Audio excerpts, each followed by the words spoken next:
Hello, welcome to Unicorn Princess Arrow. So, ito yung ating astrological reading for the sign of Sagittarius. And pag-uusapan natin ngayon ay ang Mercury retrograde at kung ano ang maaaring maging effect nito sa'yo, sa mismong sign mo. Okay?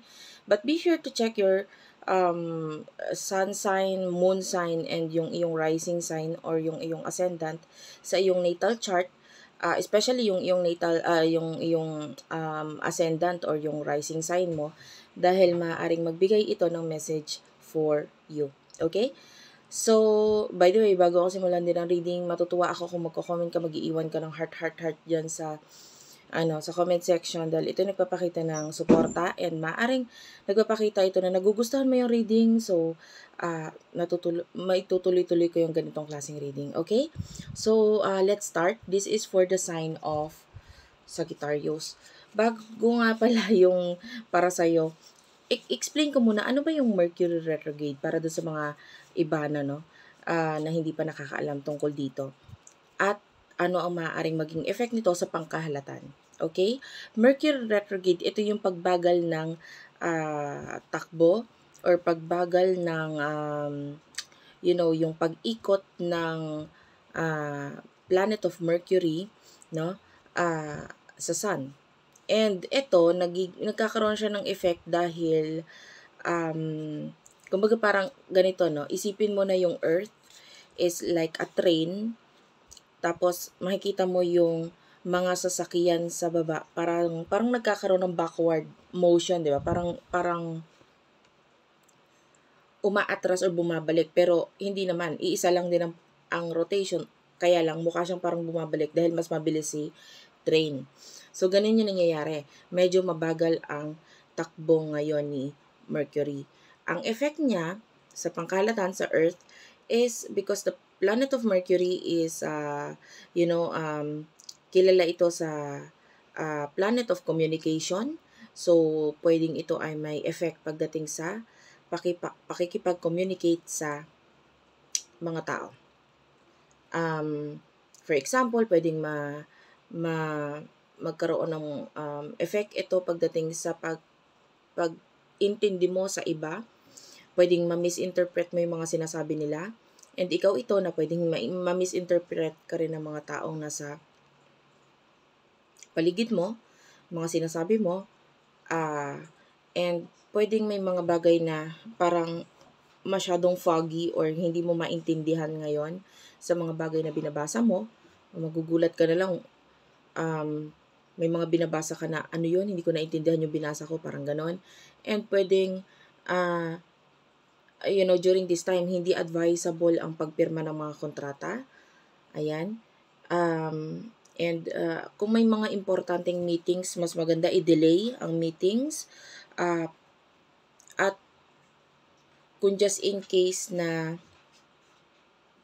may mga may mga sisimulan, maybe hindi ito maganda. Especially August month is, kilala din itong bilang ghost month. So hindi rin talaga advisable ang mga pagsisimula, especially ng mga negosyo, But anyway, pero kung halimbawa ay aayusin or dati ng negosyo, ibabalik or iaayos, it's favorable din naman dahil Mercury retrograde is like, parang pagtingin sa mga nakaraan or pagbalik sa mga nakaraan. At ano yung mga kailangan ayusin, ano yung mga kailangan baguhin. Ayan. And also, there's a high chance of a lot of past people sa buhay mo ang pwedeng magbalik or magparamdam, makipag-connect, makipag-communicate during this time kasi more on past ang energy. Okay? Ang pagluloko ng mga gadgets na may kinalaman sa pakikipag-communicate, sasakyan, pwede rin. Possible during this month. So, if ever that, nakakaranas ka ng pagluloko ng cellphone, high chance yan talaga ngayon. Paglalag, paghahang, also the blinking of lights, yung mapapansin mo parang pundido ang ilaw during this time, pwede mangyari yan. And yung pagluloko ng computer, cellphone, and printer, mga ganyan.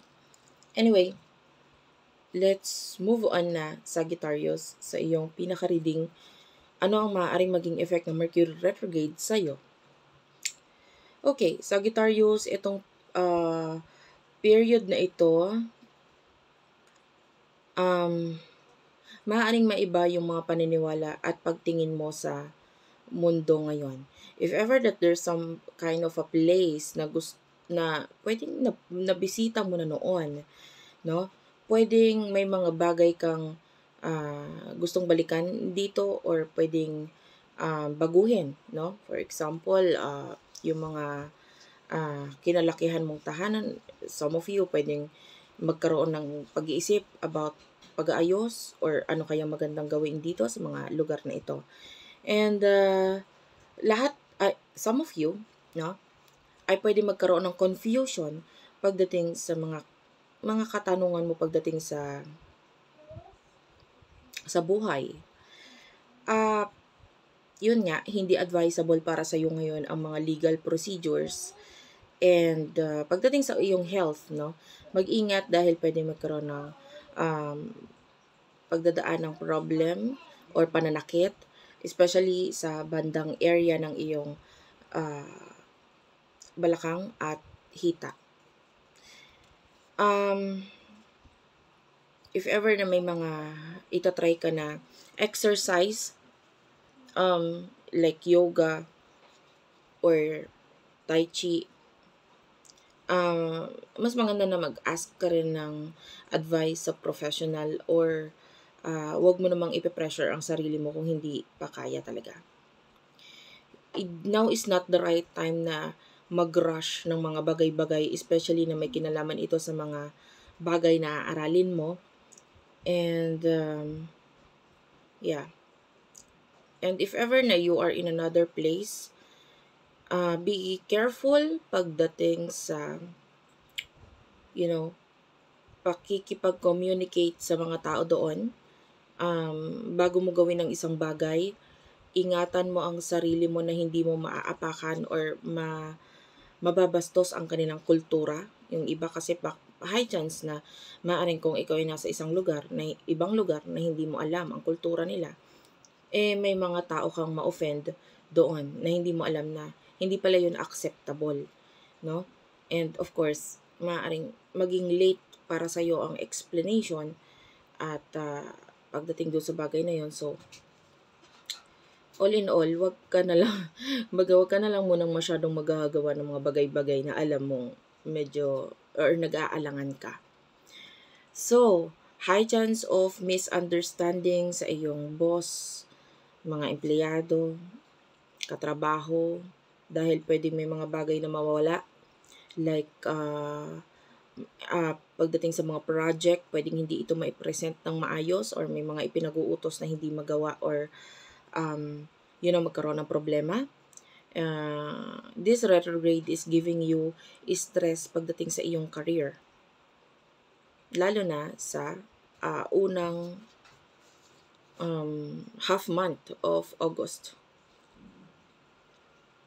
So, mag-ingat, especially sa mga usaping professional. Okay? Wag kang gagawa ng mga major projects, and kung kailangan talaga, be sure lang na kompleto, maayos. Iparecheck mo sa iba kung kinakailangan, dahil high chance talaga ang mga pagkakamali during this time. And then the second half of retrograde, pwedeng magkaroon ng problem with regard sa mga travel plans. Pwedeng may mga travel plan na ma-reschedule, hindi matuloy, or may mga tao na involved doon na magkaroon sila ng dahilan para hindi ito matuloy. So, kung just in case na meron kang mga plano sa pagbabakasyon, pwedeng maging late, or yun nga, magkaroon ng problem regarding dito. And conflict, nabanggit ko na, conflict with boss, conflict with employees, and customers and clients is possible din magkaroon ng conflict during this time. Kung may mga bagong changes pagdating sa rules, pagdating sa sa office ninyo, may mga high chance na may pagkakaroon ng mga bagong sistema or bagong rules nga dyan. Pwedeng pagsimulan nito ng mga issues.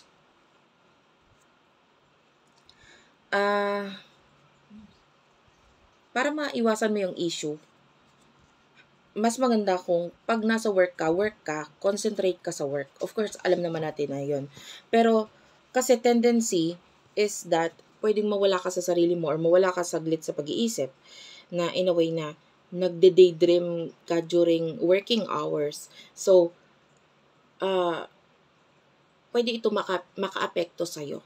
Pag sinabi nating work, focus ka lang sa bagay na ito and yung mga iniisip mo na para wala ka sa stress or what, now is not the right time na gawin yun. Mag-focus ka sa ginagawa mo. Yun. Inuulit-ulit ko yun kasi, of course, ayokong maapektuhan ka nitong retrograde nito, especially trabaho mo ang pwedeng maapektuhan dito. And, ayun. Mercury retrograde kasi is may kinalaman sa mga nakaraan or yung mga, parang you want to get out of something. So, pwedeng may mga chances are gusto mong umalis or makawala sa pag-iisip sa trabaho or sa stress. So, itong Mercury retrograde na to parang hindi kanya ifo-focus sa bagay na yun. Talagang pipilitin kanya na, isipin mo tong si ganito, isipin mo itong place na ito, parang ganon. So, hindi ka talaga makakapag-focus. So, anyway, let's move on to the weather forecast ng ating planets sa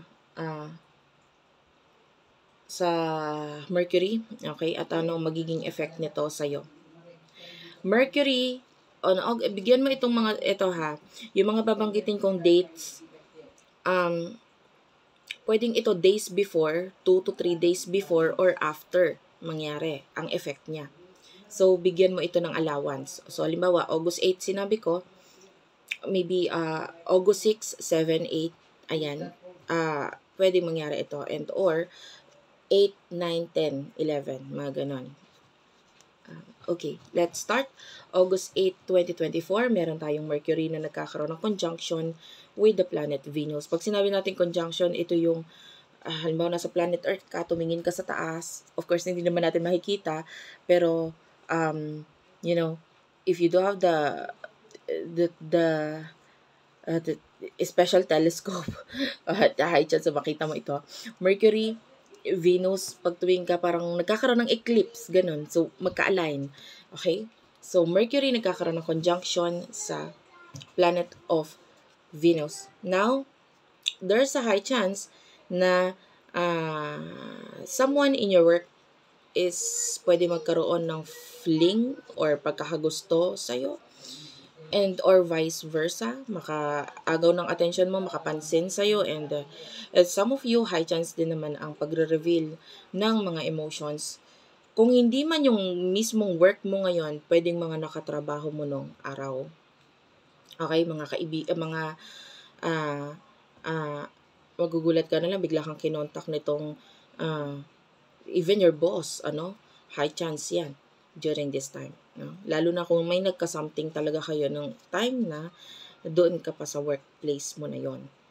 And some of you, this could be a business partner or someone na nakausap mo na may kinalaman sa career or mga long-term goals.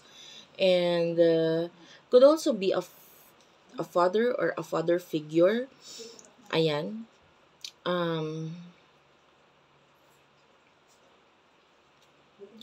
Pwede mag-reveal ng emotions sa'yo.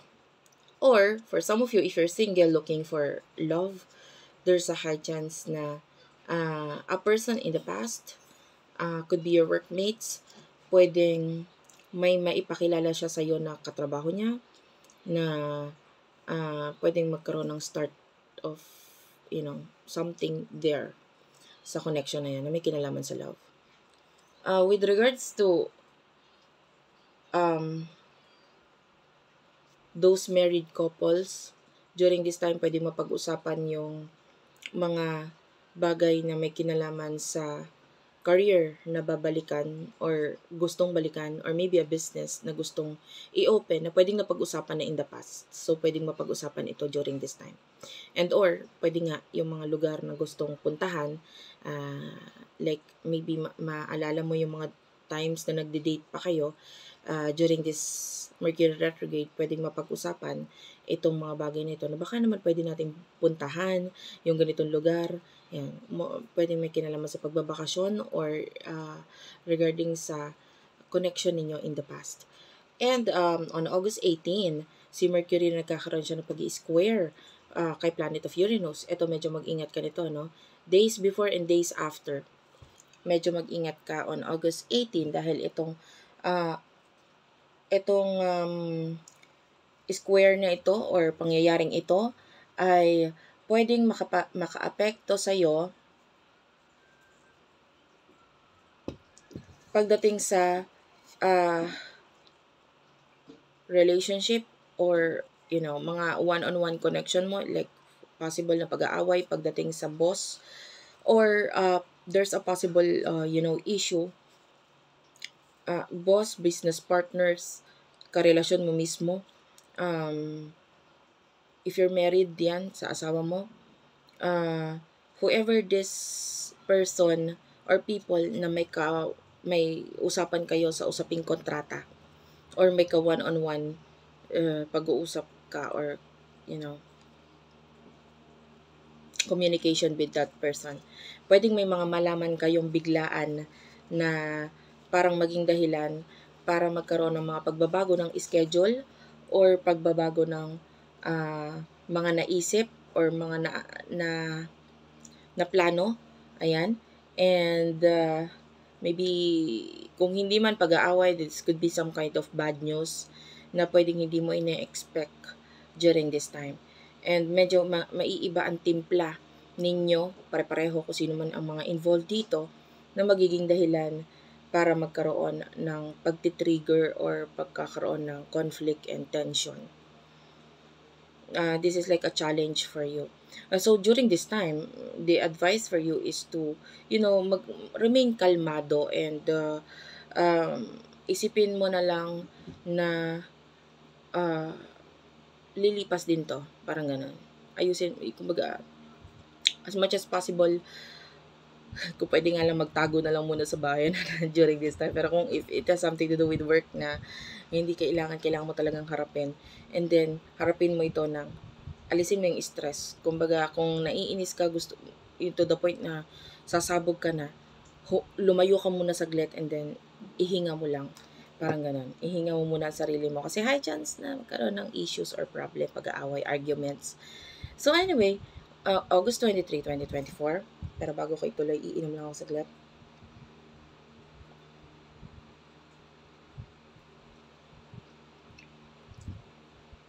Okay. August 23, 2024, days before, days after. Meron tayo ditong Mercury na nagkakaroon ng pagtatrine with the planet of Chiron. Yung mga binabanggit ko na square, trine, conjunction, yun yung placement nila, no? Halimbawa, pag sinabi kong square, ibig sabihin, yung angulo ng pagkakalayo nila is 90 degree. So, something to do with that. So, sana, unawa ko lang para doon sa iba naguguluhan. Anyway, so pag nagkakaroon ng pagtatrine, so the Chiron actually is not a planet, pero ito ay tinatawag nating asteroid, and ito ay kilala for being a natural healer, wounded healer. This is a asteroid wherein may mga bagay kang matututunan or pwedeng trine is like a helpful energy. So during this time,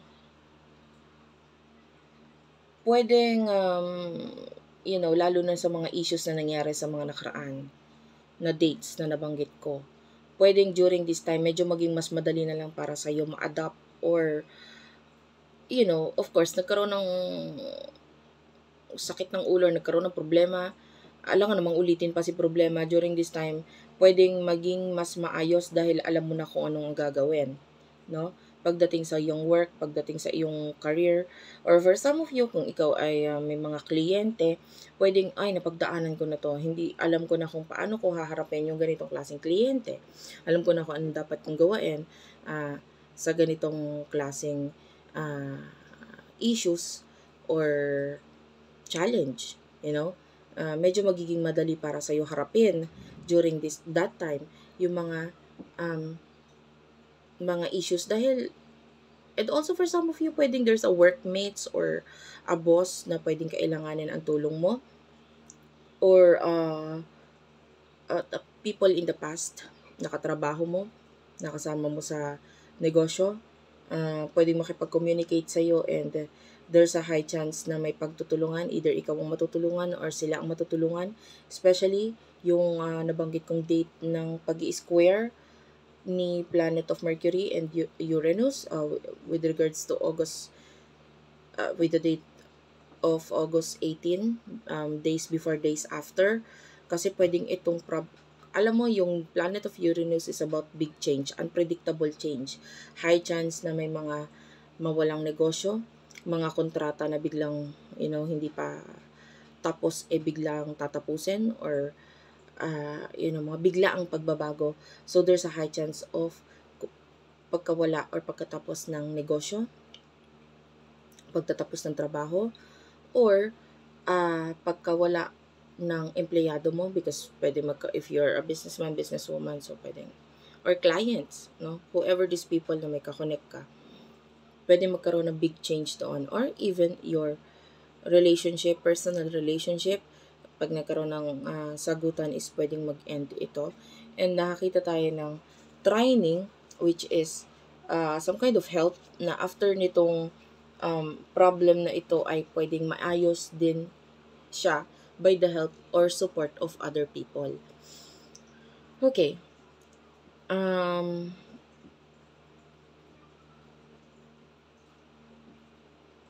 Mercury is having sextile dito sa planet of Mars.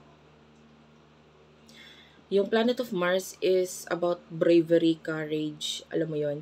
And during this time, pwede may mga bagay kang maisipan na not necessarily na sisimulan or gagawain, but rather pwedeng mga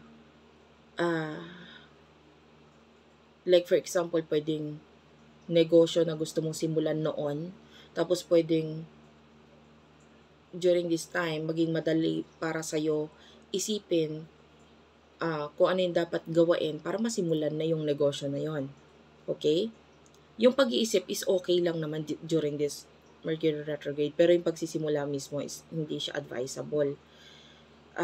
Pero malapit na rin naman, August 28, matatapos na yung Mercury retrograde. So if ever that you're planning to start up a business, malalaman natin pwedeng by the end of retrograde, pwede rin naman siya. No? Especially ang susunod na is mga Burr months. Medyo maganda ang placement ng planets talaga during Burr months. So, ito, kaya mapapansin mo, medyo maganda talaga ang nagiging flow ng mundo pagdating ng mga Burr months. So, anyway, Mercury is having sextile with Mars, and maaaring meron ka ring mga bagay na ma-realize during this time, na ito yung mga realizations na pwede makatulong para sa'yo. For example, ma-realize mo kung ano ang skills mo, abilidad mo, and pwedeng dito sa mga previous work mo, na-realize mo na alin ba talaga ang work na magwo-workout para sa'yo. Ano ba talaga ang skills mo na talagang mapapansin mo doon ka nag-grow. Ano ba talaga ang business na magtutugma sa'yo para mas lalo ka pang mag-grow, and alin yung mga clients or customers na dapat tina-target mo dahil mas kaya mo silang i-handle. So, pwedeng may mga ganong realizations. And nakikita natin yung actions mo towards that. For example, target ko is mga estudyante, mas nag-workout sa akin ng mga customer na estudyante, or mga clienting students. So, pwedeng yung mga ads mo or, yung mga bagay na gagawin mo pagdating sa iyong business or pagdating sa iyong career, pwedeng may kinalaman doon. So, may mga ganon. Makakatulong yung mga experiences mo sa mga nakaraan para malaman mo kung ano yung mga susunod mong action dito sa mga susunod pang transformation and life para sa'yo, especially sa usaping career. And also, maybe a friend or particular person, pwedeng matulungan ka rin niya sa mga advice or maybe pwedeng experiences maybe of your father, especially mga father figure or mga lalaki, particularly nga is someone na matandang or mas mai-edad sa'yo, pwedeng sa karanasan nila, mabigyan kanila ng advice na pwedeng makatulong sa'yo. So, August 28, nagkakaroon ng ending ang Mercury retrograde and hopefully, itong Mercury retrograde na ito, marami ang magising sa inyo sa mga mga dapat ninyong ayusin sa buhay ninyo. Sabi nila hindi maganda ang Mercury retrograde, but for me, it's some kind of like parte ng buhay yan. You need these lessons. You need to, kasi kung hindi mo to pagdadaanan, yung mga nagiging issues dito, hindi mo alam kung paano mo aayusin or paano ka mai-align sa tamang purpose mo, sa tamang business mo, sa tamang career para sa'yo. And maaaring hindi ka magigising or hindi mo makikita kung ano ba yung talento or skills na mas mag-workout para sa'yo. So, it's like a help for you kung ano yung mga dapat gawain talaga or anong magandang gawain na mas mag-workout sa mga susunod pang life mo. Okay, so that is it for now. Hopefully ay nakakuha ka ng mga message doon na makakatulong sa'yo habang tayo nagkakaroon ng Mercury retrograde. And if you want to book a personal reading, virgophilippines@gmail.com, dyan mo ako i-message.